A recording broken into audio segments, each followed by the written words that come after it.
은혜 받을 하나님 말씀은 구약전서 창세기 13장에서 봅니다.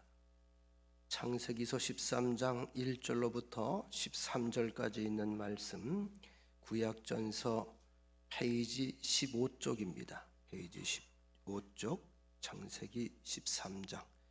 제가 문자를 통해서 이미 말씀을 본문하고 또 설교 제목을 말씀을 드렸습니다. 여러분들이 미리 꼭 읽어 오시면 훨씬 더 깊은 은혜가 되리라 생각합니다. 13장 1절부터 봉독합니다. 아브라함이 애굽에서 그와 그의 아내와 모든 소유와 롯과 함께 네겝으로 올라가니 아브라함에게 가축과 은과 금이 풍부하였더라. 그가 네겝에서부터 길을 떠나 베델에 이르며 베델과 아이 사이 곧 전에 장막 쳤던 곳에 이르니 그가 처음으로 계단을 쌓은 곳이라. 그가 거기서 여호와의 이름을 불렀더라. 아브라함의 일행 롯도 양과 소와 장막이 있으므로 그 땅이 그들이 동거하기에 넉넉하지 못하였으니 이는 그들의 소유가 많아서 동거할 수 없었음이니라. 그러므로 아브라함의 가축의 목자와 롯의 가축의 목자가 서로 다투고 또 가나안 사람과 브리스 사람도 그 땅에 거주하였는지라. 아브라함이 롯에게 이르되 우리는 한 친족이라 나나 너나 내 목자나 네 목자나 서로 다투게 하지 말자. 네 앞에 온 땅이 있지 아니하냐. 나를 떠나가라. 네가 좌하면 난 우하고 네가 우하면 나는 좌하리라. 이에 롯이 눈을 들어 요단 지역을 바라본즉 수알까지 온 땅에 물이 넉넉하니 여호와께서 소돔과 고모라를 멸하시기 전이었으므로 여호와의 동산 같고 애굽 땅과 같았더라. 그러므로 롯이 요단 온 지역을 택하고 동으로 옮기니 그들이 서로 떠난지라.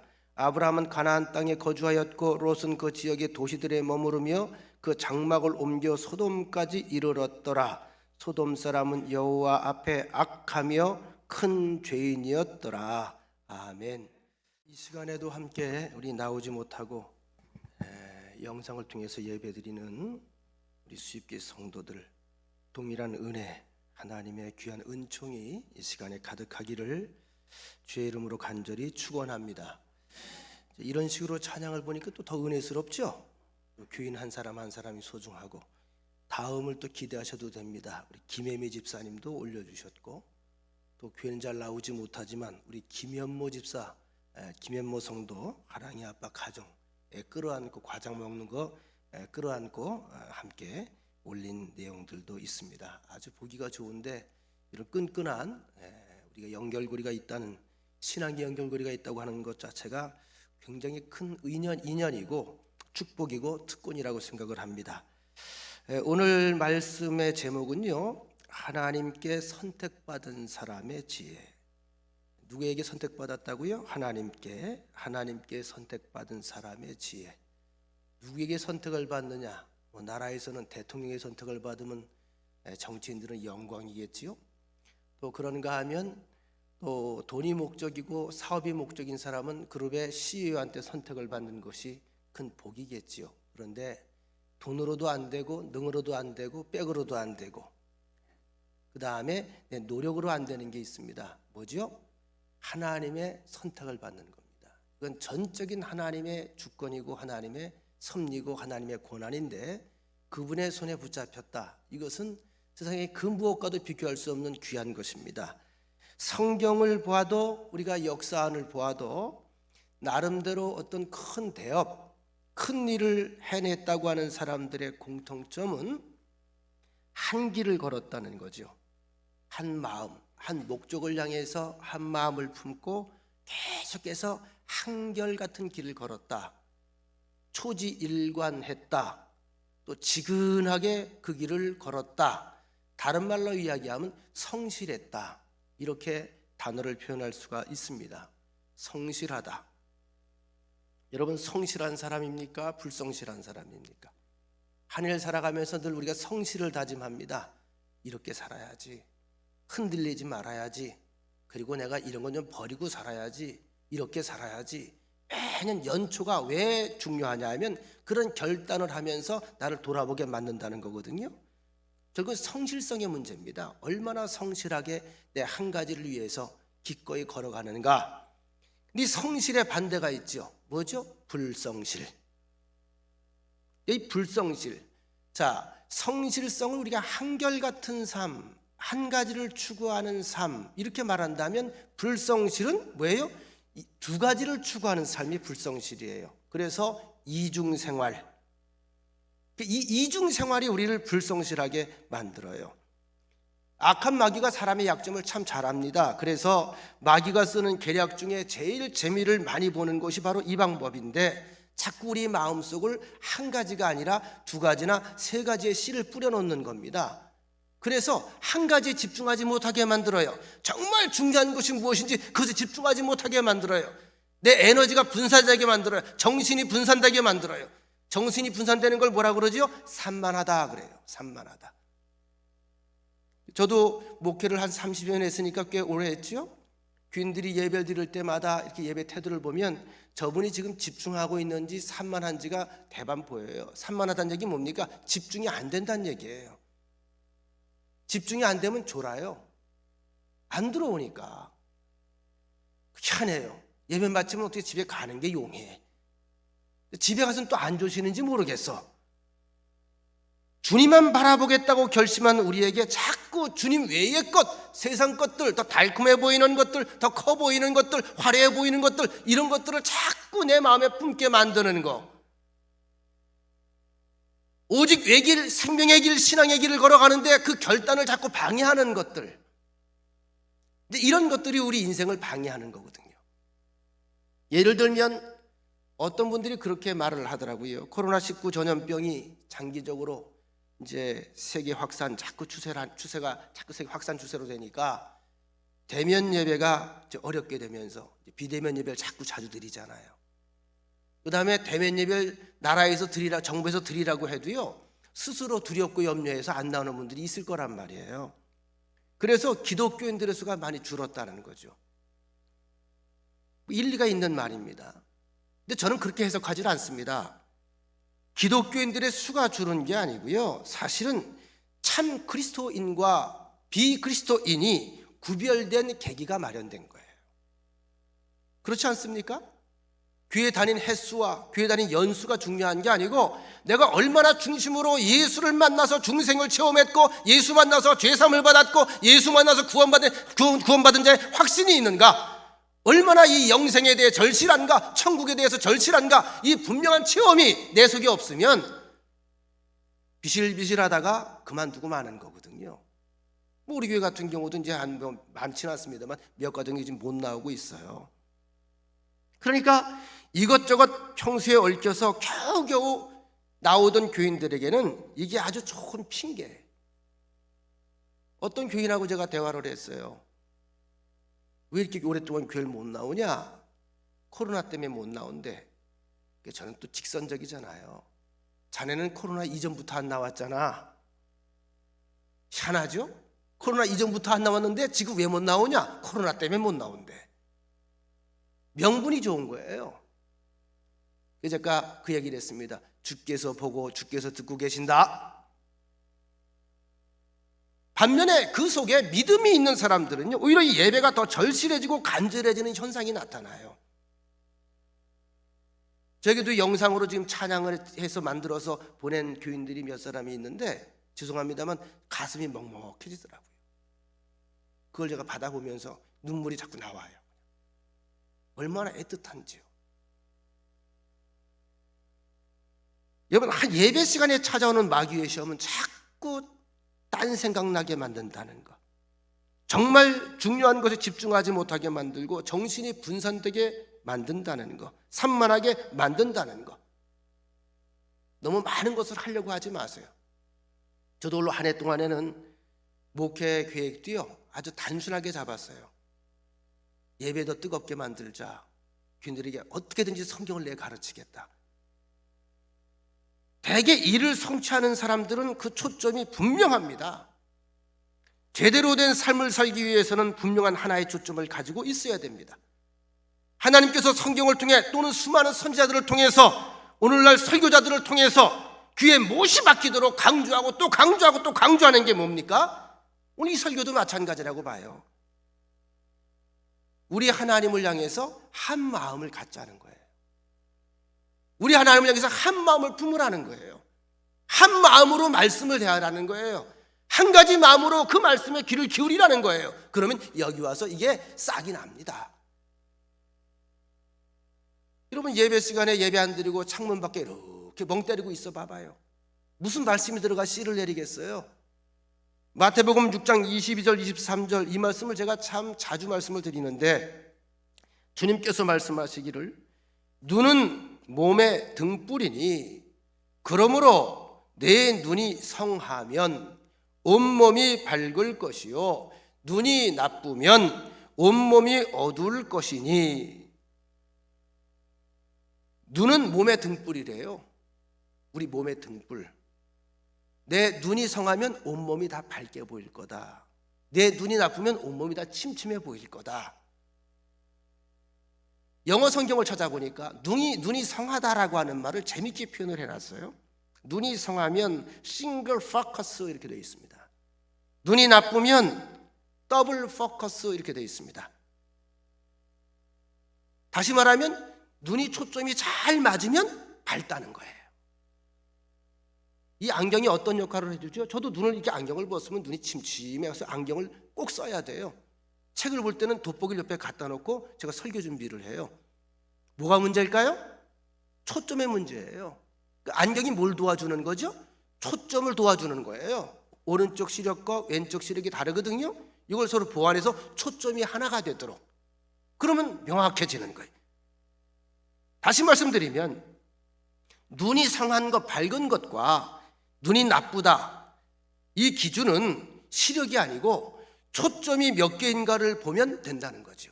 초점이 하나로 잘 모아진다, 그럼 눈이 밝아지는 거예요. 초점이 자꾸 분산된다, 그럼 뿌얘지는 거예요. 우리가 신앙생활도 마찬가지라고 봐요. 어떤 경우를 해도 주님을 고백하고, 어떤 경우를 해도 기도하고, 어떤 경우라도 말씀을 사모하고 주의 뜻을 묻고, 이런 삶을 살아가는 사람들은 영적으로 시력이 어느 정도 교정이 된 사람들이에요. 확실한 체험이 있거든요. 확실한 경험이 있거든요. 확신이 있거든요. 하나님 살아계신 것을 확실하게 믿거든요. 믿음이 생기거든요. 그러니까 그 길을 걸어가는 거예요.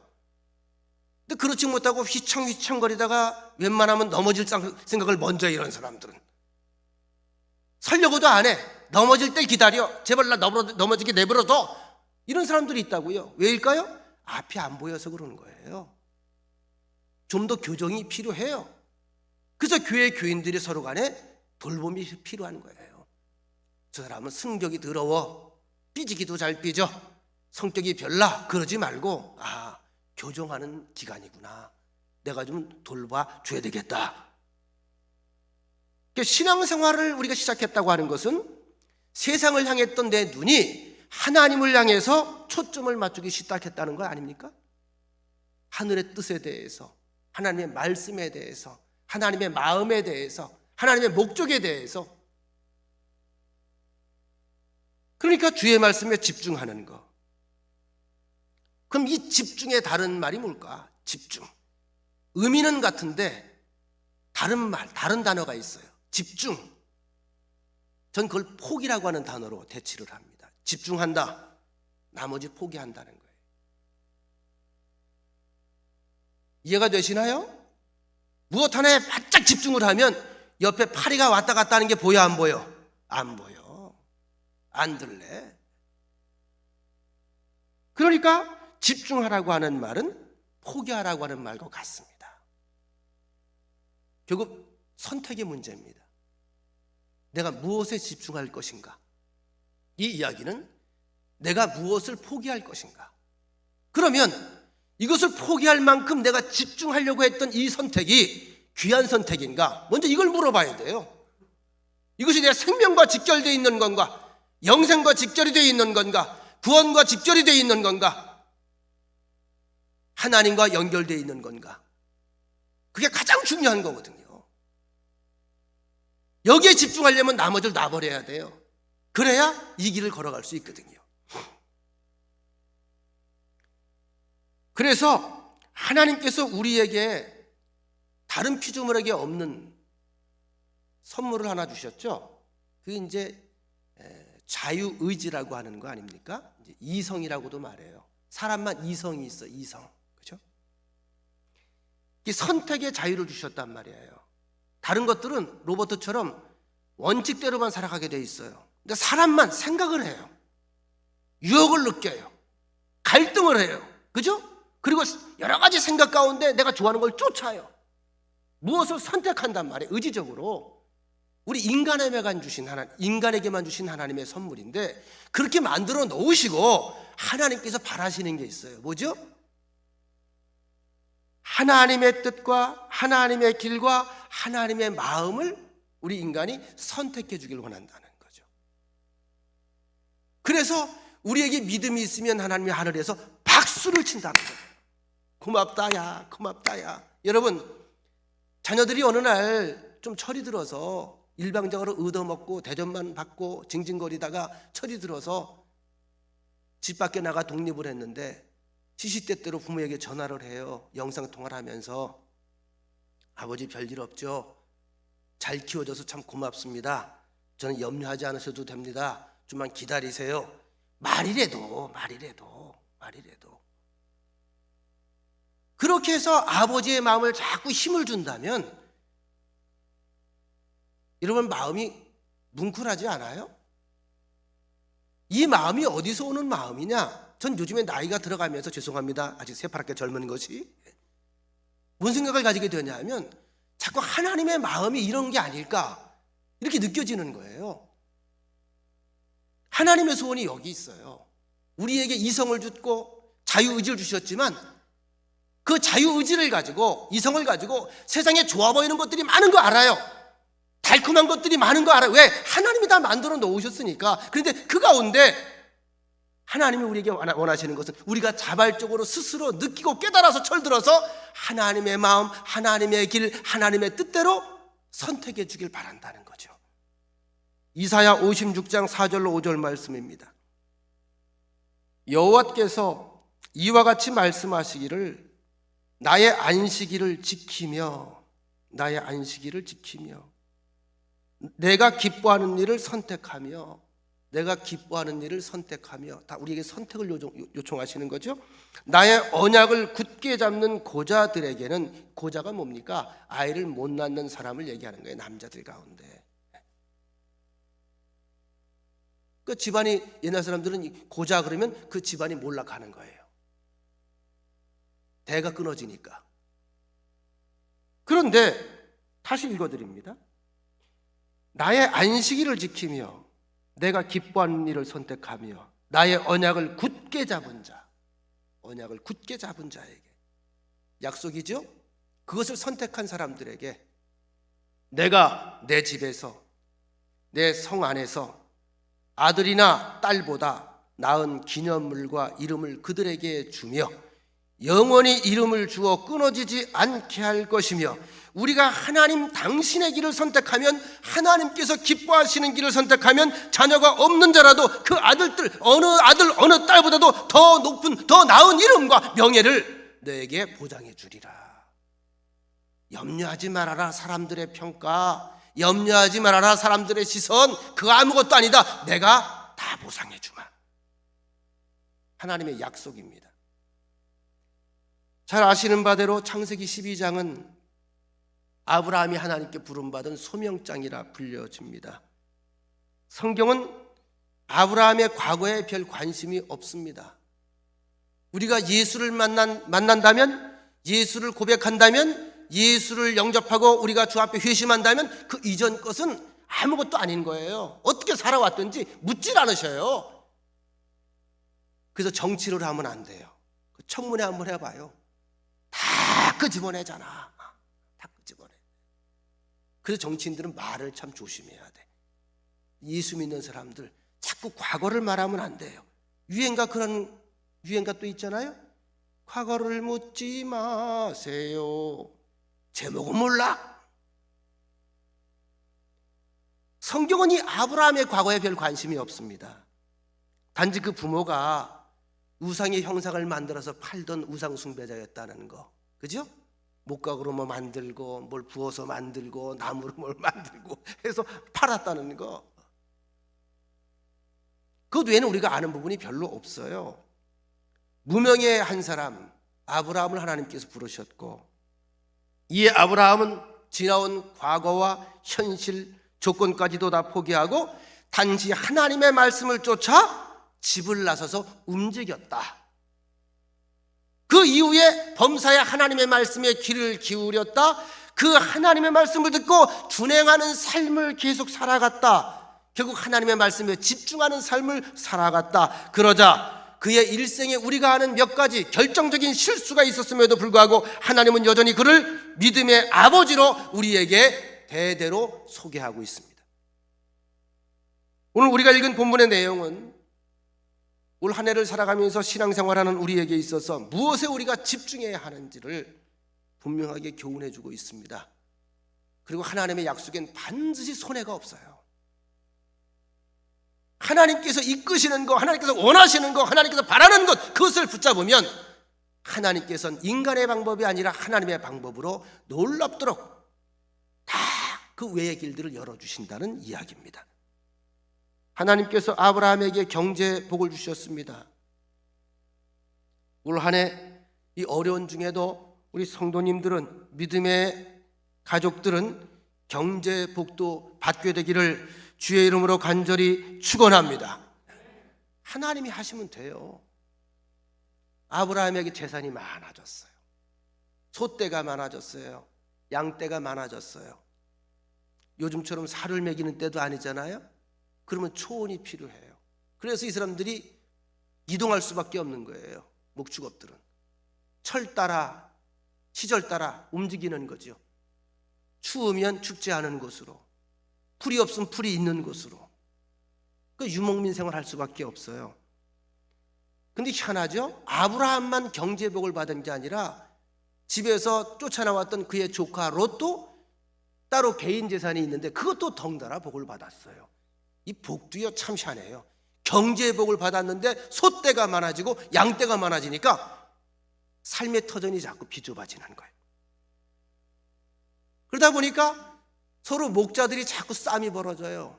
내가 먼저 물을 먹여야 되겠다, 내가 먼저 풀을 먹여야 되겠다. 자꾸 영역권 다툼이 벌어지는 거예요. 이 이야기가 반복되니까 아브라함이 조카 롯을 부르죠. 창세기 13장 9절 결단을 합니다. 네 앞에 온 땅이 있지 아니하냐. 나를 떠나가라. 네가 왼쪽으로 가면 나는 오른쪽으로 갈 테고, 네가 오른쪽으로 가면 나는 왼쪽으로 가리라. 같이 살고 싶은 마음은 본 마음이지만 현실적으로 불가능하지 않겠냐. 자꾸 싸우니 해결책이 없잖아. 어쩔 수 없지. 좀 떨어져 살아야지. 아브라함은 삶의 초점을 한 곳에 두어서 이 결단을 하는 거예요. 형제 간의 분쟁은 하나님의 뜻이 아니다. 그래서 하나님의 뜻, 하나님의 바람, 하나님이 기뻐하시는 일에 그 마음을 두니까 이런 결정을 한 건데, 롯은 여기에 관심이 없어요. 이게 이제 영적 사람과 육적 사람의 갈림길입니다. 롯은 하나님의 복도 기대해야 되겠지만 눈에 보는 현실도 참 중요해요. 야고보서 1장 6절로 8절에 보면 오직 믿음으로 구하고 조금도 의심하지 말라. 의심하는 자는 마치 바람에 밀려 요동하는 바다 물결 같으니 이런 사람은 무엇이든지 주께 얻기를 생각하지 말라. 두 마음을 품어 모든 일에 정함이 없는 자로다. 의심은 뭐라고요? 두 마음을 품는 거. 오직 믿음으로 구한다. 한 마음으로 구하는 거. 한 마음으로 구하고 의심하지 마라. 자꾸 긴가민가 될까 안 될까 그러지 말고 믿으면 맡겨라, 이 얘기입니다. 야고보서 4장 8절 하나님을 가까이 하라. 그리하면 너희를 가까이 하시리라. 죄인들아 손을 깨끗이 하라. 두 마음을 품은 자들아 마음을 성결하게 하라.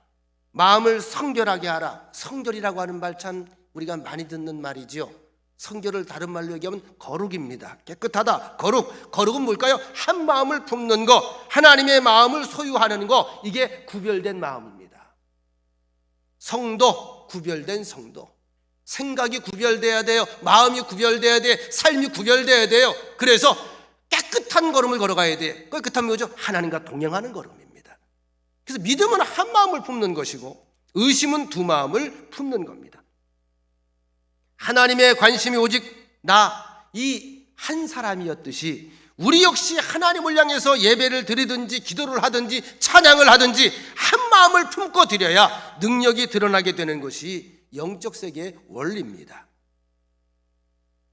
한번 생각해 보십시다. 아브라함과 롯 두 사람은 외관상 하나님의 지시를 따라 떠날 때에 롯도 함께 떠났어요.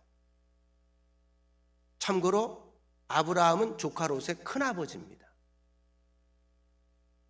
그 지시하시는 땅까지 함께 움직였어요. 가라는 곳으로 갔고 멈추라는 것을 멈췄고. 그러니까 외관상으로 볼 때는 다 믿음의 가족이고 둘 다 믿음이 있는 것처럼 보여요. 말하자면 함께 교회를 다니는 거예요. 함께 와서 예배 드리는 거예요. 함께 찬송하는 거예요. 믿음이 있는 사람이잖아요. 기도시켜도 공중기도도 잘해요. 믿음이 있는 사람이잖아요. 그런데 성경의 지적은 달라요. 조금 더 어떠한 극한 상황에 접하니까 아브라함은 한 마음을 그대로 유지를 했고 롯은 두 마음이 드러나게 됩니다. 어찌 보면 이것은 종이 한 장 차이인 것처럼 보여요. 그런데 이 종이 한 장이 그들의 갈 길을 나눠놨고 운명을 정반대의 방향으로 갈라놓았습니다. 오늘 이 시간 우리가 확인해야 될 것, 하나님의 말씀과 소원 앞에서 여러분과 제가 하나님의 마음과 참으로 하나가 되기를 간절히 소원합니다. 하나가 되는 마음. 자, 아브라함과 롯 두 사람의 선택을 보면서 우리 믿음을 확인하는 자리가 되길 원합니다. 먼저 롯은 무엇을 선택을 했는가? 롯을 보면서 우리가 비방하거나 비난할 수 없고요. 또 롯을 보면서 어리석다고도 말할 수 없어요. 왜냐하면 지극히 당연하고 지극히 현실적이고 지극히 상식적인 선택을 했어요. 쉽게 제가 질문을 해볼게요. 교회 앞마당이 있는데 땅을 내놨어.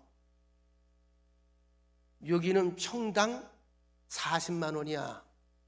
여긴 평당 1000만 원이야. 똑같은 조건의 매매가 들어왔어요. 평당 얼마인데 다 뭉개서 평당 500으로 해서 삽시다. 여러분, 평당 1000만 원, 평당 40만 원이라는 얘기는 뭐냐면 그 시대의 하나의 흐름입니다. 땅 자체가 비싼 게 아니고요. 돈으로 계산해 보면 그만한 게 나온다는 거예요. 그러니까 강남이 비싼 거 아니에요? 똑같은 금액을 가지고 여기도 선택할 수 있고 여기도 선택할 수가 있어요. 똑같은 금액으로. 내가 1억을 가졌다 이거예요. 1억이 없지만은 이 땅을 살까 1000만 원짜리를 살까요? 죄송합니다. 질문을 해서 하나만한 질문을 해서 당연히 1000만 원짜리를 사죠. 굴려도 돈이 나오는데 되팔아도 돈이 나오는데 이게 이제 롯의 현실적인 선택이란 말이에요. 조금 더 이상한 선택이 아닙니다. 외적인 조건으로 보면 당연한 겁니다. 아브라함이 네가 먼저 선택하라 이렇게 말이 떨어졌을 때 일말의 주저함도 없이 선뜻 소돔과 고모라 지역을 선택을 했습니다. 롯의 입장에서 보면 그럴 수밖에 없는 선택이었어요. 애들 교육시키기도 좋고 살기도 좋고 물도 좋고 전화 한 통하면 딱딱딱딱 물건 들어오고 전화 한 통하면 하나로마트에서 다 먹을 것 갖다 주고 이런 데 살고 싶지 누가 저 화저민처럼 그런 데서 처박혀서 살고 싶겠어요. 그런데 그의 선택이 왜 잘못된 선택이었는가? 이 속에 하나님의 메시지가 있습니다. 그의 선택을 가리켜서 성하지 않은 눈으로 선택했다 이렇게 이야기를 합니다. 성하지 않은 눈. 10절 이에 롯이 눈을 들어 요단 지역을 바라보았다. 눈을 들어 요단 지역을 롯이 바라보았다. 눈의 기능은 다양합니다. 그런데 제한적입니다. 전체를 다 보지 못해요. 특별히 영의 세계를 못 봐요. 미래를 못 봐요.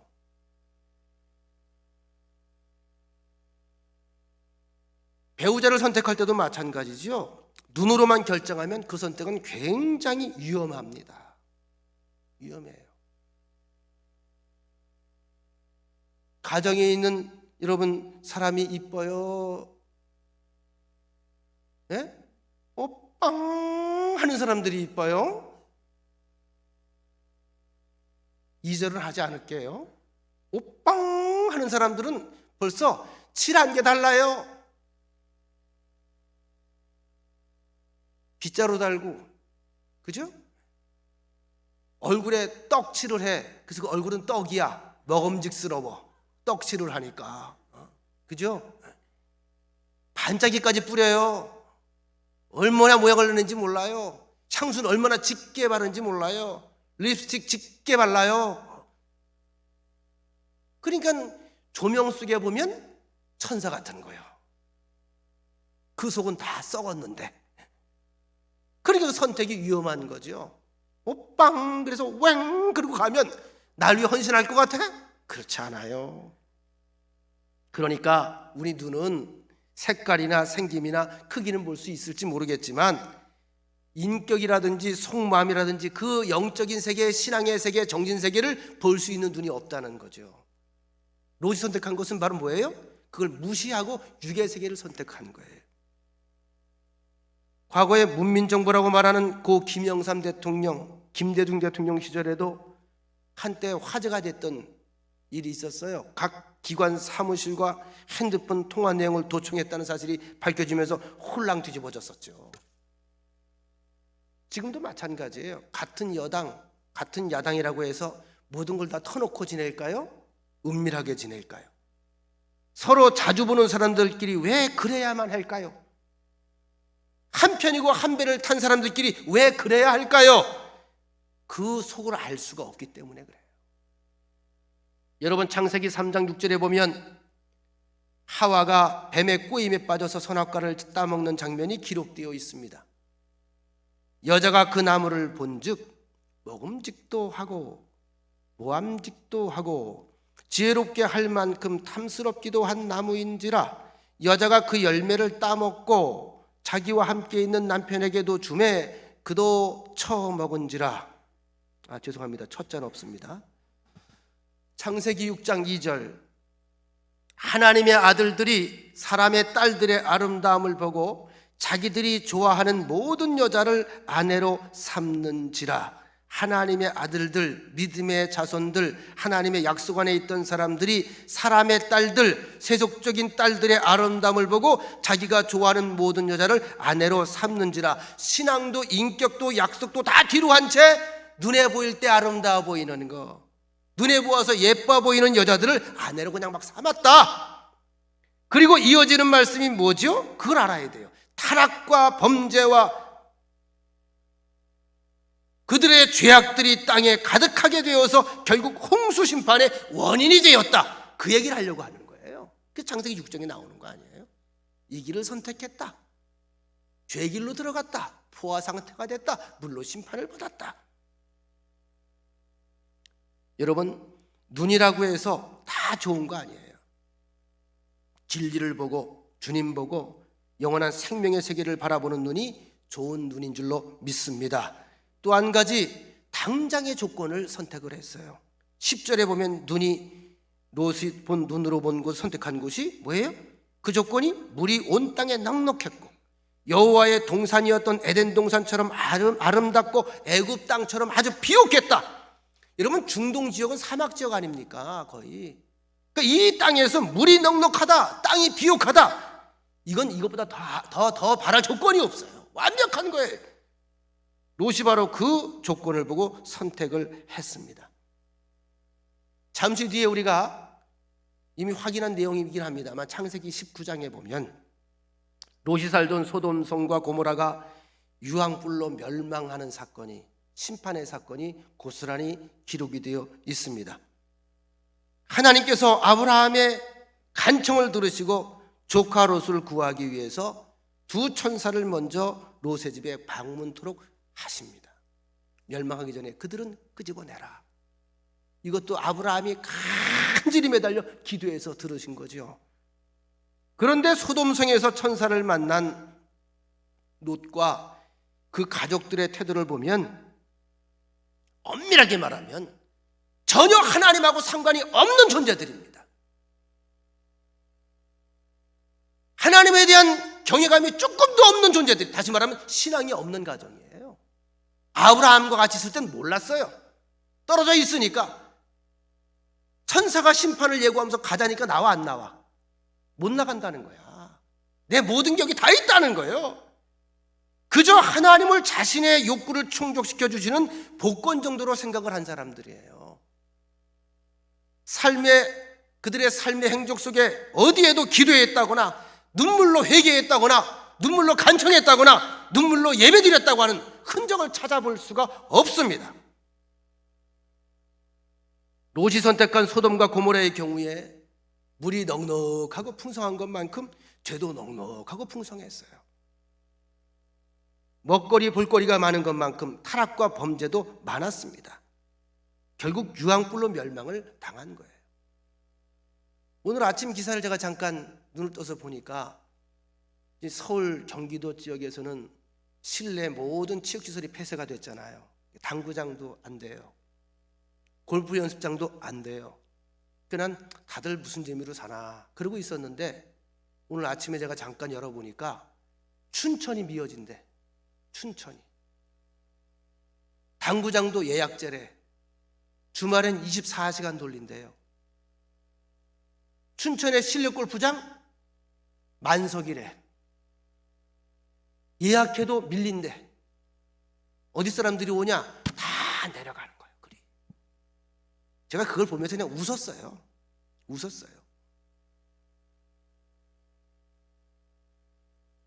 제도가 문제예요? 사람이 문제예요? 시스템이 문제예요? 사람이 문제예요? 이 사람 문제예요. 그리고 왜 교회만 가지고 지랄들을 해? 뭘 했다고? 밥을 먹어 뭘 먹어 교회에서요. 그래서 밥 먹냐고 우리가. 밥 못 먹은 지가 1년이 넘었어. 너무 밥이 그리워. 김장 해놓은 게 1년이 넘었어. 올 1년 더 갈 것 같아. 해제가 돼서 모이는 날 그 김치 그냥 놔뒀다가 묵은지로 해서 김치찌개 끓여 먹자고요.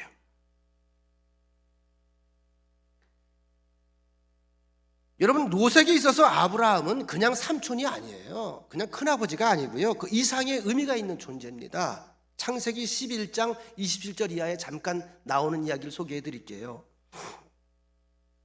아브라함의 아버지 데라의 족보가 잠깐 나와요. 데라가 세 아들을 낳았어요. 첫째가 아브라함, 둘째가 나홀, 셋째가 하란. 나홀 기억나시죠? 대략, 그죠? 이삭의 부인을 찾을 때 여기 와서 찾잖아요. 롯은 막내 아들 하란의 아들입니다. 그게 아브라함에게 막내 동생이죠. 막내 동생이 근데 먼저 죽었어요. 아버지보다, 데라보다. 근데 얘가 고아처럼 된 거죠. 어릴 때 이후에 이 롯을 아브라함이 키운 거예요. 그러니까 아브라함은 롯에게 아버지이고 생명의 은인이에요. 그럼에도 불구하고 롯은 선뜻 자기가 눈에 보기 좋은 곳을 선택을 해서 갑니다. 세상 사람들의 일반적인 가치관이고 지향하는 방법이기도 합니다. 형제지간에도 똑같아요. 나이 좀 들어보세요. 독립해보세요.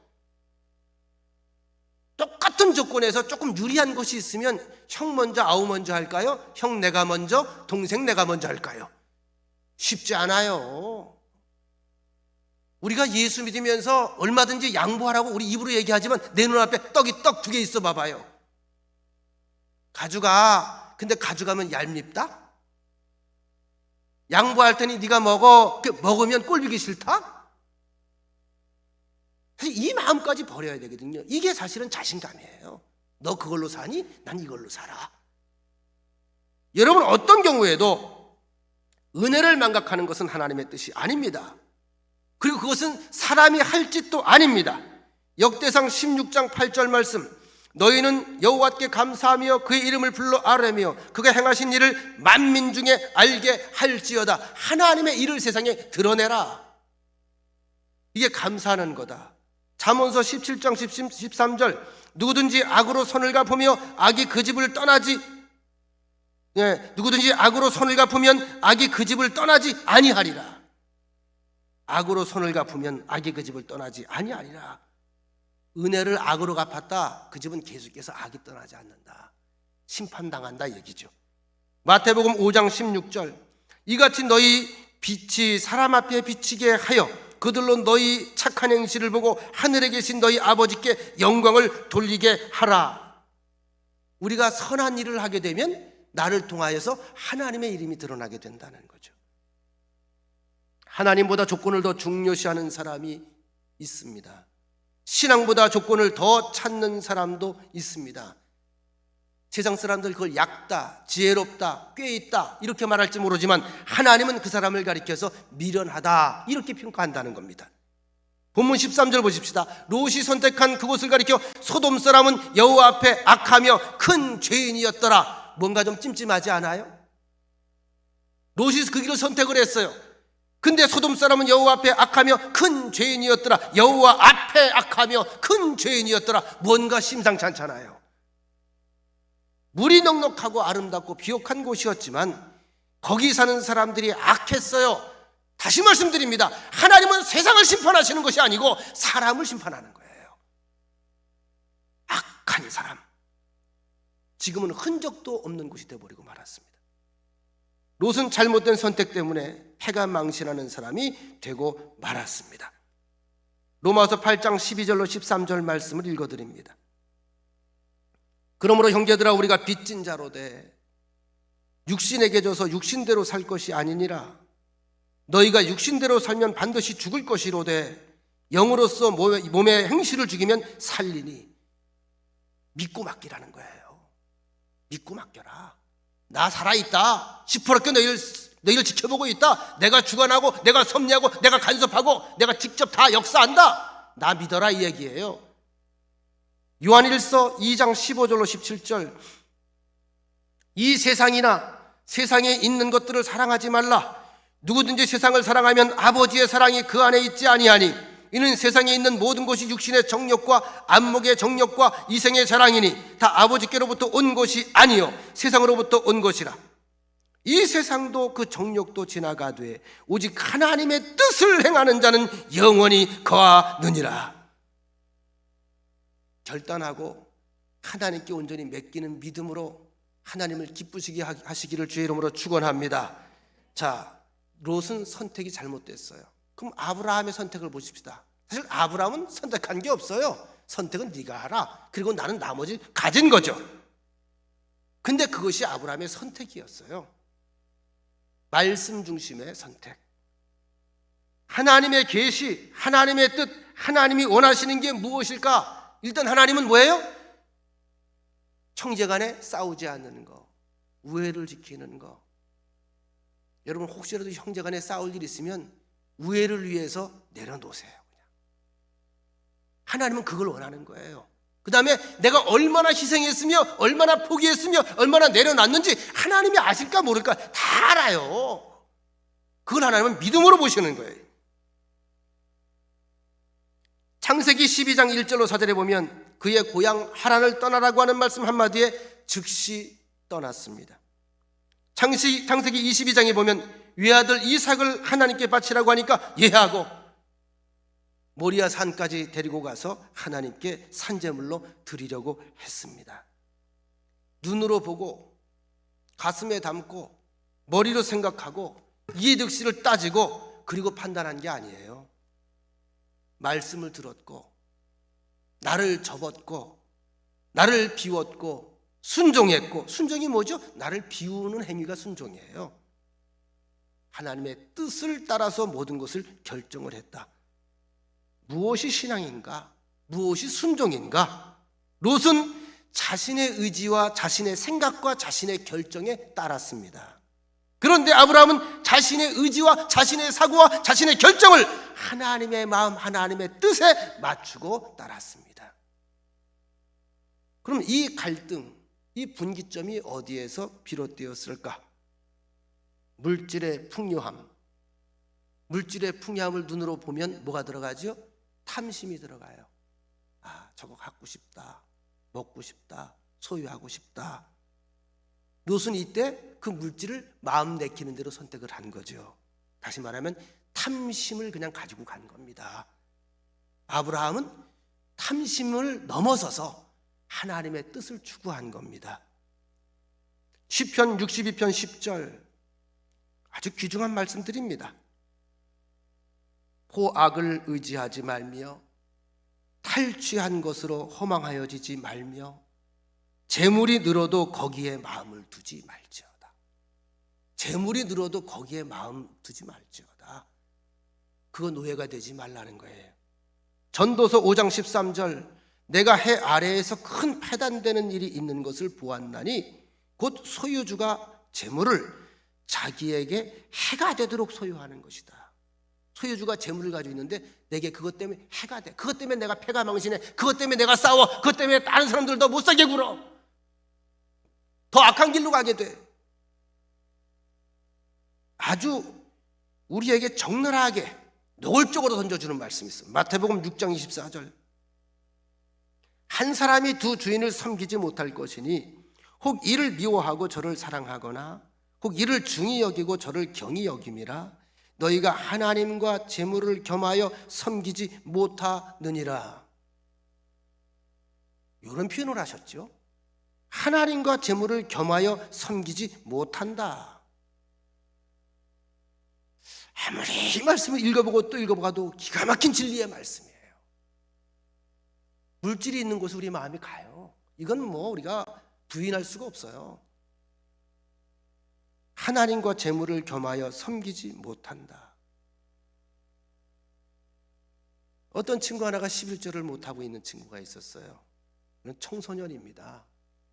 청년이지. 그래서 제가 물어봤죠. 힘들고 어려워도 11조를 해야 신앙생활을 잘할 수 있단다. 갈등이 생긴다 그래요. 힘들게 어렵게 보내서 11조 안 하던 사람이 11조 하는 게 쉽겠습니까? 더구나 청년이. 제가 뭐라고 말하는 줄 아세요? 그래서 선택은 네 자유다. 근데 목사로서 내가 너를 위해 해줄 수 있는 말이 있다. 너는 하나님의 12일조로 너는 구별해서 지금까지 키운 자식이다. 하나님이 너를 구별하셨다. 세상 사람 가운데 구별하셨다. 인생 가운데 구별하셨다. 넌 그 11조로 산 사람이다. 기억해라. 아마 11조 할 것 같아. 우리를 구별하는 거예요. 구별된 자로서 구별된 의식을 가지고 살아가야죠. 디모데전서 6장 17절 네가 이 세대에서 부한 자들을 명하여 마음을 높이지 말고 정함이 없는 재물에 소망 두지 말고 오직 우리에게 모든 것을 후히 주사 누리게 하시는 하나님께 마음을 두어라. 하나님께 나를 맞춰 사는 것이 신앙생활이고 하나님을 움직이게 하는 힘의 근원입니다. 그래서 그는 하나님을 선택을 했죠. 조카 롯은 조건을 선택을 했는데 아브라함은 하나님을 선택한 거예요. 아브라함의 신앙은 하나님이 주시는 복이나 조건들을 택한 것이 아니라 하나님을 선택을 했어요. 이게 바로 성숙한 신앙이에요. 왜 많고 많은 종교 가운데 기독교를 선택했습니까? 왜 그 많은 교회 가운데 우리 수입교회를 나오십니까? 왜 하나님을 나의 주님으로 선택을 하셨습니까? 병을 고쳐준다는 약속 때문입니까? 부자가 된다는 약속 때문입니까? 아니면 사업이 잘 되고 자손이 잘 된다는 약속 때문입니까? 아니죠. 하나님이 좋아서 선택한 거죠. 그리고 더 중요한 거는 내가 하나님을 선택한 것이 아니라 하나님께서 전적으로 나 자신을 지목하고 이름을 부르고 선택해 주신 것, 이 은총을 받은 사람들이기 때문입니다. 최고의 최상의 신앙은 조건이나 환경 다 빼앗겨도 하나님만으로 만족하고 감사하는 신앙, 이것이 바로 아브라함의 신앙이었어요. 지금까지 지내온 것 주의 끝인 은혜였습니다. 내가 언제 뭐 땅 때문에 복을 받았습니까? 내가 언제 이 물 때문에 복을 받았습니까? 내가 언제 양떼 때문에 복을 받았습니까? 아닙니다. 하나님께서 시작하셨고 지금까지 하나님께서 이루신 것뿐입니다. 저는 감사하죠. 아주 쉽게 얘기를 할게요. 하나님 뭐 필요하세요? 배 짤게요. 마음대로 하세요. 다 드릴게요. 그러니까 이 아브라함의 선택은 굉장히 위대한 선택입니다. 그 결과를 확인하고 말씀 마치겠습니다. 14절에 보면, 오늘 우리가 읽진 않았습니다만, 롯이 아브라함을 떠난 후에 롯이 떠나간 거죠. 여호와께서 아브라함에게 이르시되 너는 눈을 들어 너 있는 곳에서 북쪽과 남쪽 그리고 동쪽과 서쪽을 바라보라. 유일한 혈육이었던 롯과 환경과 조건이 아브라함을 떠난 후에 하나님이 아브라함을 찾아오셨어요. 눈에 보이는 좋은 조건들이 그를 떠났고, 눈에 보이는 조카 롯이 좋은 것을 선택하고 떠났어요. 아브라함의 마음속엔 허전함이 있을까 없을까요? 있겠죠. 서운함이 있을까 없을까? 인간인데 없겠어요? 있겠죠. 그런데 눈에 보이는 조건들이 그를 떠나니까 모든 조건들을 만들어내시는 하나님이 그를 찾아오셨어요. 이게 축복이에요. 사람들은 조건을 찾아가는데 조건을 만드시는 분이 따로 계셔요. 그리고 그분이 말씀하셔요. 15절로 17절, 보이는 땅을 내가 너와 네 자손에게 주리라. 네 자손을 땅에 티끌같게 번성케 하리라. 중요한 것은 롯에게는 땅을 주신다는 약속이 없었다는 겁니다. 그리고 롯의 후손에게는 번영을 보장하지 않으셨다는 겁니다. 하나님을 선택하고 하나님께 자신을 바쳤던 아브라함은 땅도 받았고 건강도 받았고 아들도 받았고 그리고 신령한 미래지향적인 축복도 받아서 결국 예수 그리스도의 명문 가문이 그를 통해 시작됩니다. 할렐루야. 사랑하는 성도 여러분, 눈에 보이는 조건 때문에 흔들리지 않는 믿음의 소유자가 되시기를 간절히 축원합니다. 환경이 좀 어렵다고 해서, 시대가 좀 어렵다고 해서 너무 초조할 거 없습니다. 원망할 거 없습니다. 이 모든 걸 만드시는 하나님이 내 아버지입니다. 이 모든 걸 만드시는 하나님께서 나를 선택하셨습니다. 나를 지목하셨습니다. 나를 통해 그 일을 이루실 것입니다. 조건이나 환경은 사라져도 그것을 만드시고 조성하시고 다스리시는 하나님은 영원히 나와 함께 하신다는 사실을 확신하고 한 해를 살아가시기를 축원합니다. 고린도후서 1장 20절에 보면 하나님의 약속은 얼마든지 그리스도 안에서 예가 되니, 하나님의 약속은 얼마든지 그리스도 안에서 예가 되니, 약속을 믿고 행한 성도들의 간증이 역사 속에서 얼마든지 차고 넘친다는 이야기예요. 그 예가 무궁무진하다는 얘기예요. 하나님은 이 일을 계속 우리에게 보이실 것이다. 누구를 통하여? 믿는 너희를 통해서 하나님이 영광을 받으실 것이다. 너희를 통해 하나님이 하나님의 일을 드러내는 것, 이것이 바로 하나님께서 영광을 받으시는 것이다. 이런 예가 그리스도 안에서 예가 얼마든지 있다는 겁니다. 그런즉 그로 말미암아 우리가 아멘하여 하나님께 영광을 돌리게 되느니라. 이 통로가 되시길 축원합니다. 빌립보서 1장 6절 말씀, 너희 안에서 착한 일을 시작하신 이가 그리스도 예수의 날까지 이루실 줄 우리가 확신하노라. 데살로니가전서 5장 24절 말씀, 너희를 부르시는 이는 미쁘시니 그가 또한 이루시리라. 로마서 4장 20절로 22절, 믿음이 없어 하나님의 약속을 의심하지 않고 믿음으로 견고하여져서 하나님께 영광을 돌리며 약속하신 그것을 또한 능히 이루실 줄 확신하였으니 그러므로 그것이 그에게 의로 여겨졌느니라. 아브라함의 이야기입니다. 의심하지 않고 한 마음을 가지고 주님을 받아들였다.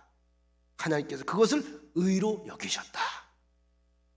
히브리서 6장 13절로 15절, 하나님이 아브라함에게 약속하실 때 가리켜 맹세할 자가 자기보다 더 큰 이가 없으므로 자기를 가리켜 맹세하여 이르시되 내가 반드시 너에게 복주고 복주며 너를 번성하게 하고 번성하게 하리라 하셨더니 그가 이같이 오래 참아 약속을 받았느니라. 내가 반드시 너에게 복주고 복주며 너를 번성하게 하고 번성하게 하리라.